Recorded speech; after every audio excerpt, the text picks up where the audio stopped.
Eumig Nautica is one of the only, if not the only, Super 8 camera designed to be used underwater.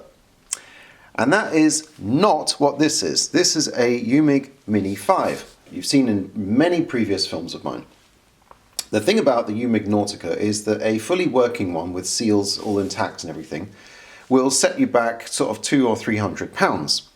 Whereas if you don't have a couple of £100, you can just spend a couple of pounds on some of these supermarket sandwich bags. And you've probably got a pretty good idea what I'm about to do, which is to double bag this camera and hope for the best. So let's try and do that with this one. Now, you should use sandwich bags without writing and marks on the stuff, because these ones, obviously I didn't know they were covered in this crap until I got them out of the box. However, never mind, we put the camera inside it. What we need to do is to find just a bit of a clear plastic space like here, and what's the most important is that you get it tight around the lens. Okay, so I've got one bag on now. Two things I ought to mention at this point, which is that firstly, always zoom all the way out. There's no future in going underwater with one of these cameras with the zoom all the way zoomed in. You will never be able to focus and frame your shots properly, so you want the widest possible zoom. Secondly, when I put the first bag on, I found that a black hairband, or any colour hairband, is a good way to keep the cellophane nice and tight. It's got to be tight here, no wrinkles, no creases, no folds. So after I've put the hairband around, just to get it tight, I'm going to secure it a second time with some tape. This is just normal sellotape. Nice. So after putting it in the first bag and sealing up the lens like that, you are going to want to seal up that bag as tight as possible. And you can basically twist this around and tie it. And there, theoretically, you've got a waterproof camera. In practice, it's good to put it in a second bag, just to be sure. Because if one of those bags leaks, at least you've got the second bag as a kind of a stopgap. The problem is you've got to then put the second bag as tight as possible around that lens as well.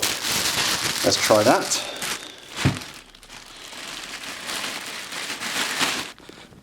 So the camera is now double bagged.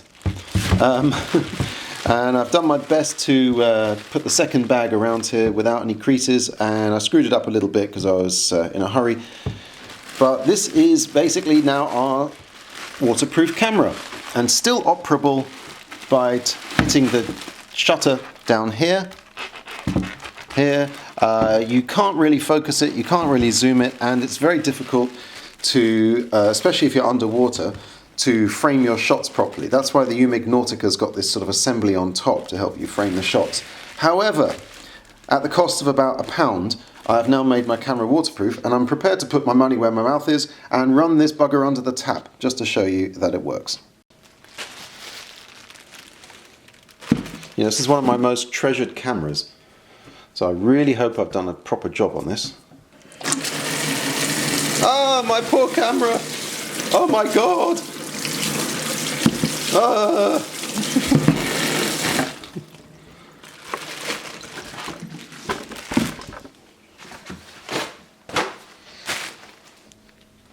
And here's the reveal. The camera is bone dry.